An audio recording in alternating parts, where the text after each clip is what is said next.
how to lock any app on iPhone with Face ID, even Instagram and messages or any app that you really want.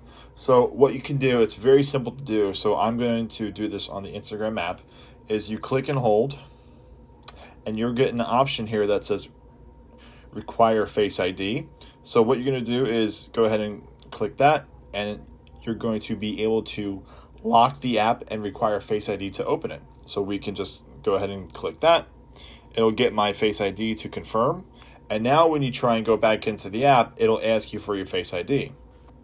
What we can do is do this with anything like your messages too. Just in case you wouldn't want someone getting in your messages, do the same thing. Require Face ID, and now that's locked.